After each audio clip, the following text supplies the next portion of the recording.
My name is Rosa Diaz, and I am the founder and CEO of the Imperial Valley LGBT Resource Center. It was established in 2015, so it's been in existence for very close to 10 years by now. And the center started basically as a study group or a support group. I had started a group called the Abide LGBT Life Group, and that was only going to be for helping other people who wanted, who had a strong faith, but were also part of the LGBT community. And it did take off very well from June 2014 to December of 2015, but then they were asking for a lot more. They wanted more services, they needed more help, and I wasn't sure where we would go from there, but eventually we discussed opening an LGBT center, and here we are. My name is Donnelly. I'm a retired judge here from Imperial County, and I'm also a supporter of the Resource Center. When I first moved to this valley back in 1983 to start my legal career, I discovered a couple of things about the valley. First of all, the people here are a good, solid, hard-working, friendly people willing to lend a hand to others. But the other thing I discovered was that this was a very socially and culturally conservative place.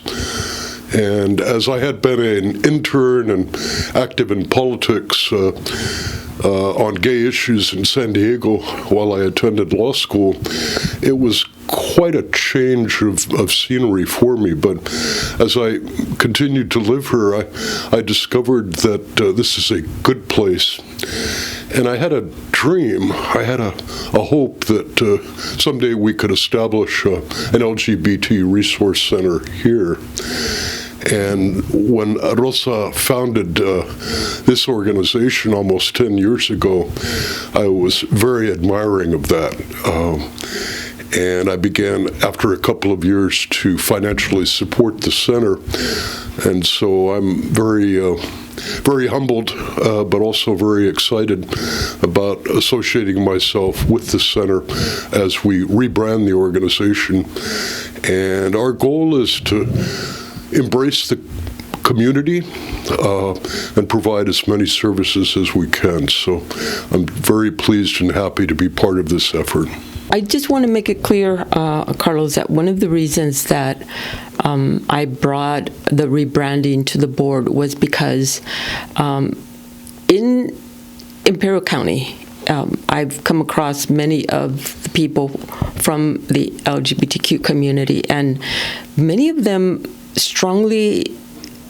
have strong relationships with their families, and whenever they do want to get out and just enjoy a queer day or go do some queer stuff, they go to San Diego, they go to places outside of Imperial County and just enjoy the environment, whether it be Pride or some other event. We've tried doing events here locally, such as Queers and Beers and some other events specifically to this population, and I can say that we've had some fun. We've had people join us, but still a lot of people that are allies, even though the event was specifically for the queer community. We had a lot of allies that attended. So if there's one thing in Imperial County that I'm very confident is that we have people that do support us. And so what I've seen, and one of the things that I am very clear about, is that if we want to do things the way San Diego, LA, or other places, other cities with a strong LGBTQ community, the way they do things, I felt that we weren't going to get far, because from the beginning, when we started the center, we started it by building relationships with other agencies, with political leaders, with just people from the community. We wanted them to know that we were here to be of assistance, to be of help to the community. And what we've noticed in the past 10 years is that we've survived because we've opened up our services to anybody and everybody based on some of the grants and based on some of the services that we've implemented at the center. We've assisted people with rental help and as well as mortgage, basic needs.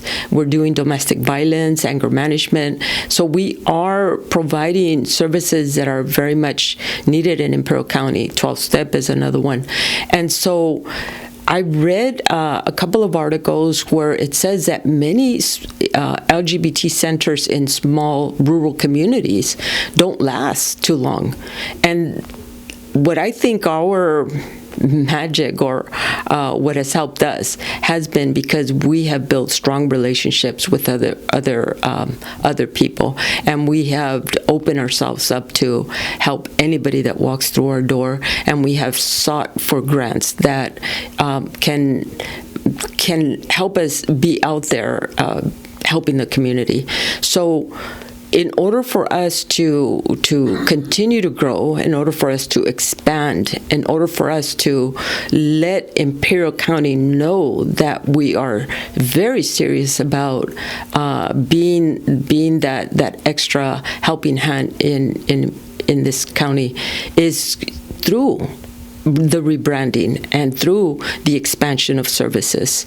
And the reason that we are choosing the Donnelly Community Services Center is because I believe that resonates with our community, where people walk in, because this happened a lot. People walk in thinking, well, I'm not gay, so I don't know if you can help me. And we want people to know it's not about that. It's about meeting the need. So I think that the Donnelly Community Services Center will resonate with Imperial County, will also open doors for us to go into other venues that pretty much are a little hesitant because it's specific LGBT. Though we will continue to stand on our mission to provide services to the LGBTQ community, we are also going to be expanding as a place where we have, or people can come in and get help. I think it's important to emphasize that we are not a political advocacy organization. Our goal is to be a service provider, and we're particularly interested in expanding our services not only to individuals who come to seek our help, but also to develop families and youth. And one of the things that I've seen over the years that has been a really positive change in advocacy for LGBT groups is a shift from what was seen as a demand for special rights to instead a plea for liberty, in effect. The right to make our own decisions as individuals and as families, to raise our own children and develop our own relationships without any unreasonable governmental interference. One of the best examples of this social shift that I've seen was during the marriage equality movement. You may recall that originally it was considered and quite controversial as a demand for special rights. But the advocates for marriage equality quite wisely reframed that to be a plea or a request for marriage freedom. Again, the average American, I think, is foursquare for our liberty and our right to make choices for ourselves. So I see the Resource Center as being an organization that can promote that and receive community acceptance. And again, our goal is to expand and embrace as much of the community as we can. One of the things that I've noticed in the time that I've been serving the LGBT community here in Imperial County, not just me, but the other board members, staff members as well, is that things have changed. During the time of COVID, I began to get visits from parents asking for help with their children who were having a difficult time staying focused on the classroom virtually. They were not completing homework, they were distracted, and they also got involved in a lot of social media. This was during the time that they were not going to school, but they were supposed to attend virtually. And one of the things that I found is that many of these youth were getting some information that was very deep in one-on-one conversations with them. I found that many of them were very well-versed in genders, sexual orientation, and they were meeting people online from other places, other cities, other states, and they were communicating with them. Some of them even got into relationships, and some of them got into trouble because of those relationships. So I could tell that the parents were busy doing life, supporting families, their family, and they didn't know what was happening. They didn't understand what was happening. So learning from the youth, I realized that at the tip of their fingers, they could get almost anywhere, information anywhere. And I began to see that many of the youth were just not interested in school, not interested in doing basically what they were supposed to be doing, such as taking care of the responsibilities at home, etc., and a lot of conflict. In the process, I began to do more research, and I found that what was happening with our youth is that they were unfortunately being influenced, because on a one-on-one, when I would ask them about having friends locally, communicating with other people outside of social media, many of them weren't doing that. And so I realized there was a disconnect. So I began to concentrate more on trying to find out how to best assist the youth.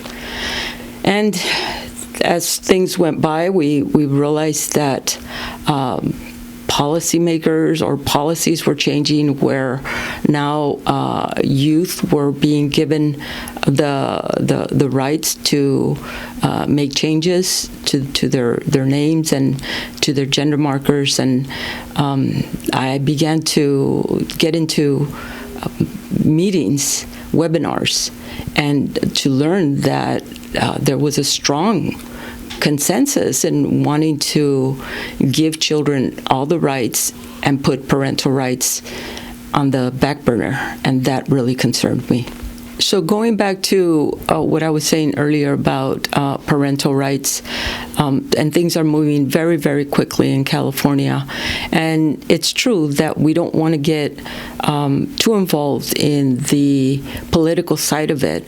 But when it affects families, I think those are things that we really need to look into.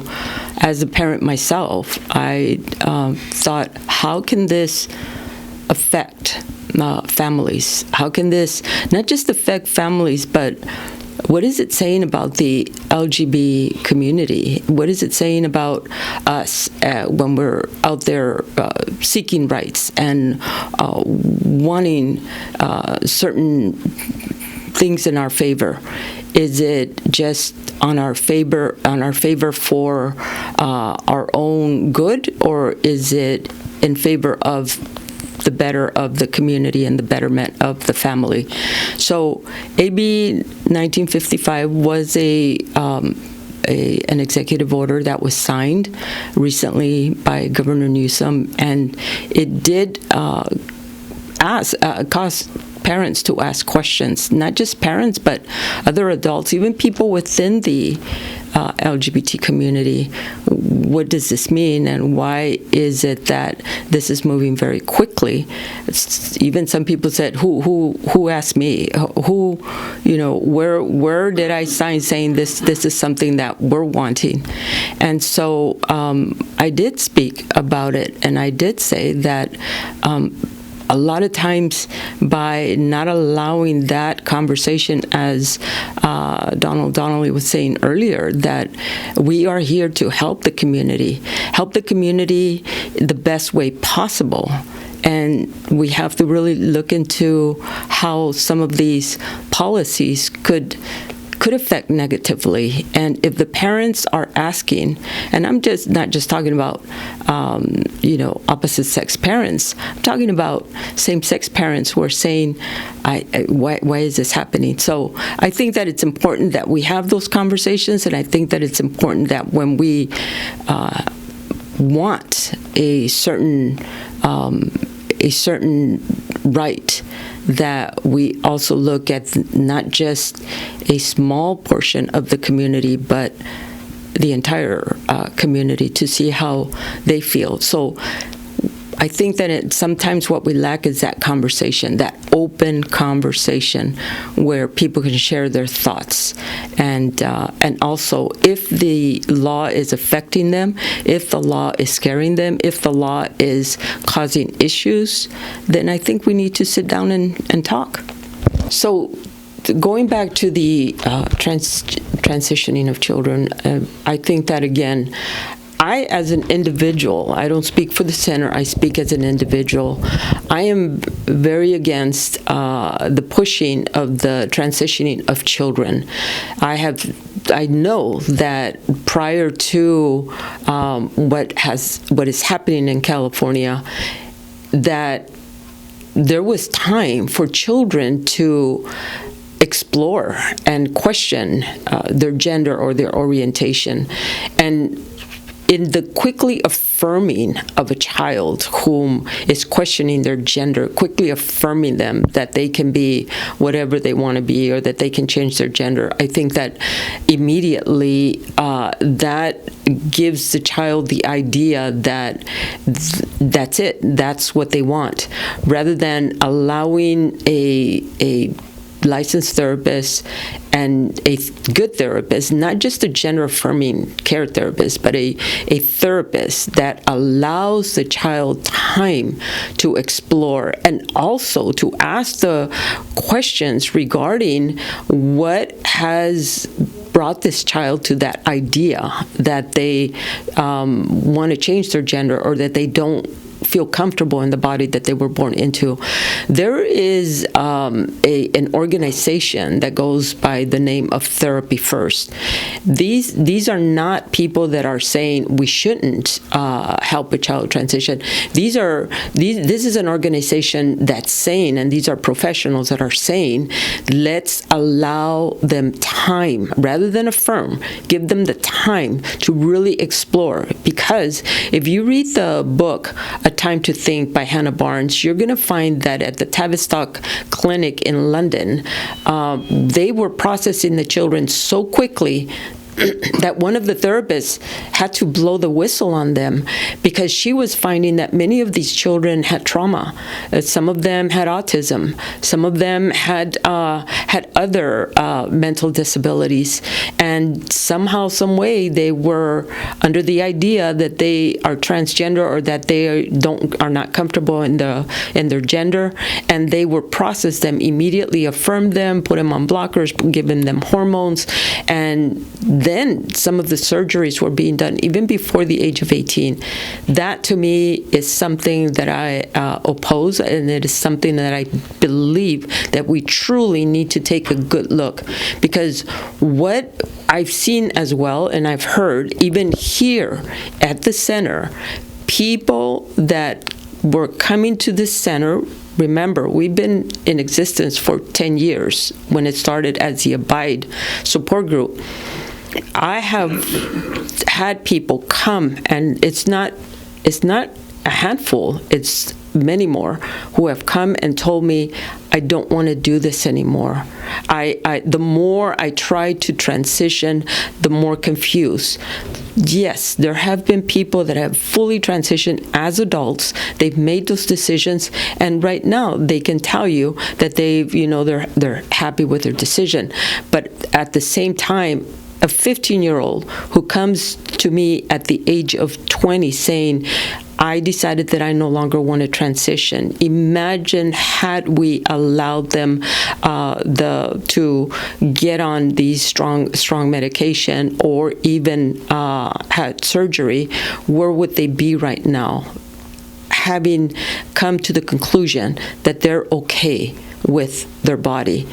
Recently, and I say this because they gave me permission to use their story, a 65-year-old individual whom said that they've had gender dysphoria all their life, and they started with us. They were one of the first people that came to the center wanting us help in transitioning. We gave them the help, and that's one thing that we do at the center. We don't push and we don't encourage. We help you according to where you're at. This person wanted to start the hormone process, so they got the blockers, they got the hormones, they were under the care of a doctor. 3 weeks ago, I got a phone call. When I got this call, I said hello, I knew who it was, and I said, I called them by the female name that I had called them since the transition, and this person said, that's not my name anymore. I decided that I no longer want to transition. And they already had been in this process for 7 years. And they had been thinking about a major surgery. And now, here they are saying, I no longer want to do this. The dysphoria is there, but I believe that I can deal with it in other ways without having to constantly be thinking about the medication, about the surgery, etc. I've come to the conclusion that, I accept myself as a man, and I will continue to live as a man, and that is not for me. I said, they asked me, what do you think? I go, I think it's fantastic that you come to that agreement and conclusion on your own. And I will encourage you on that from now on. So this is where the center is. This is where I believe we should be, is to not push, not encourage, but help and give the correct information, educate correctly. The issue that really, gave me a headache because I thought about it, I researched, I read, was the fact that children are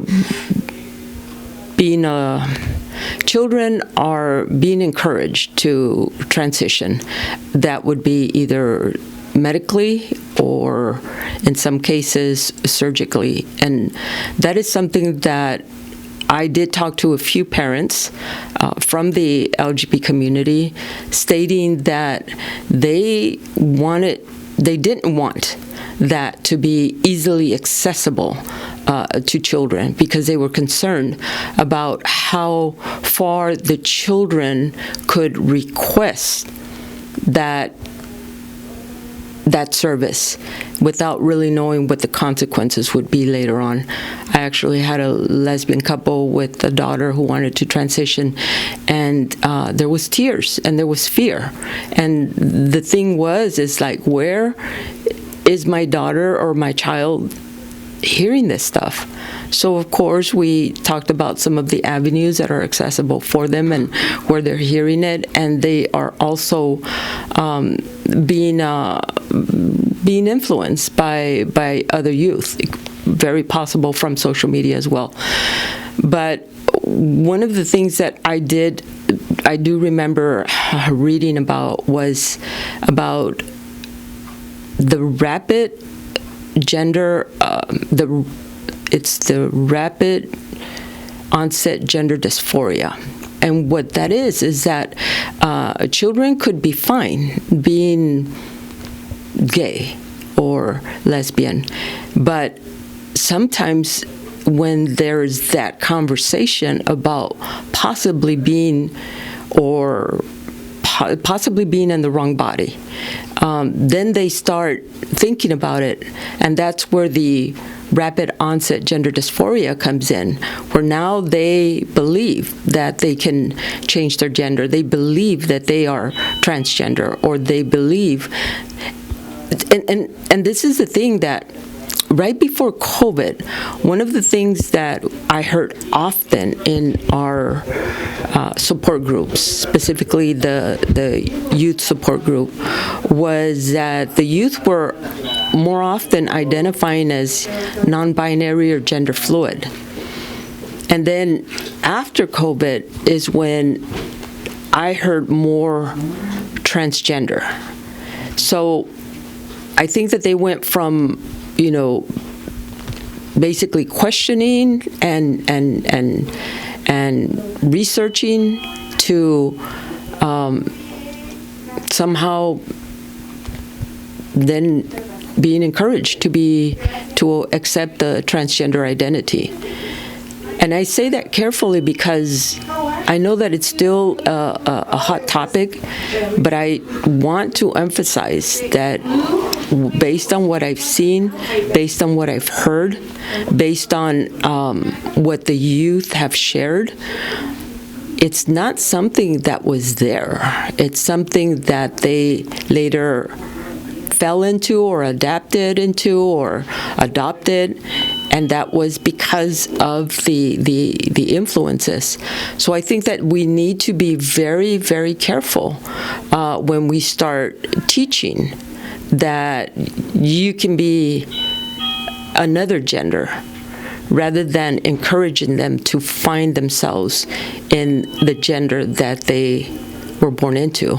And I think that, in my opinion, sometimes it's more of a disservice than a service. One of the things that happened was that I know that in California, we have to, according to some of the state offices and some of the rights that transgender people have, is that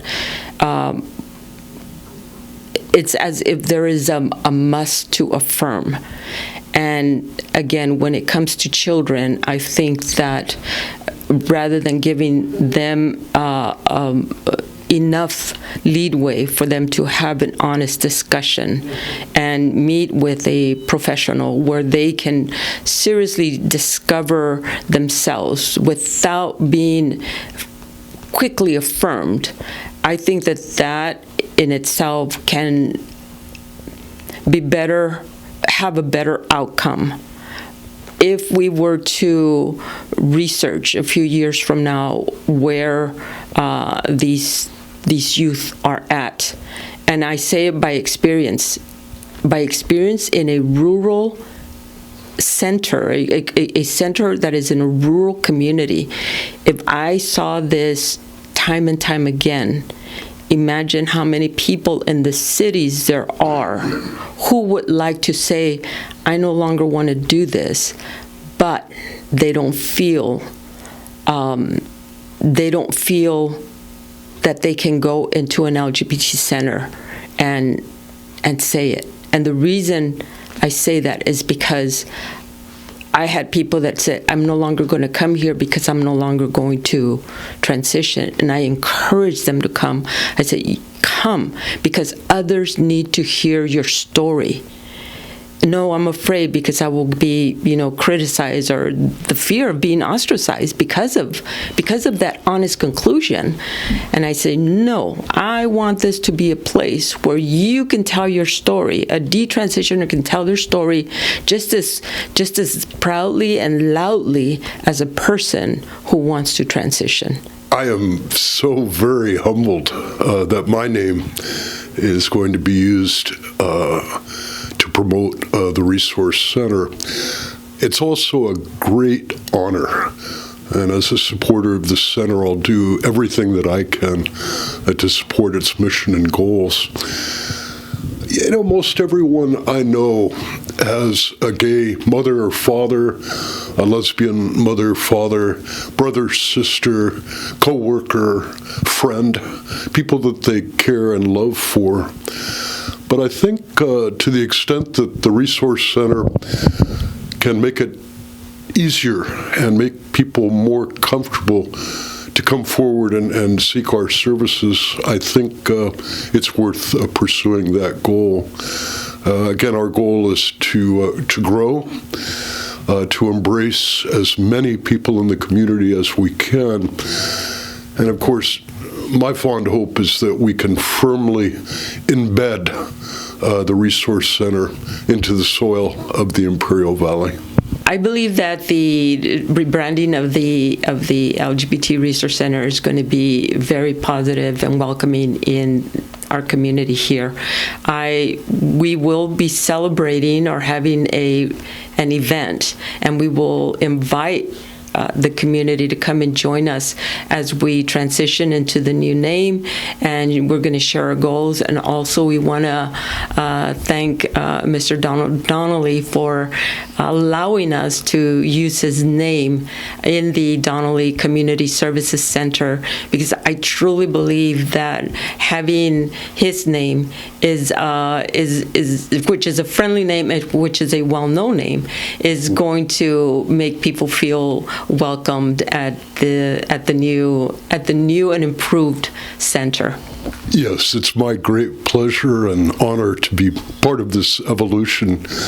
And again, we're excited about our growth during the next year, our expansion of services, and we'd ask you to come and join us.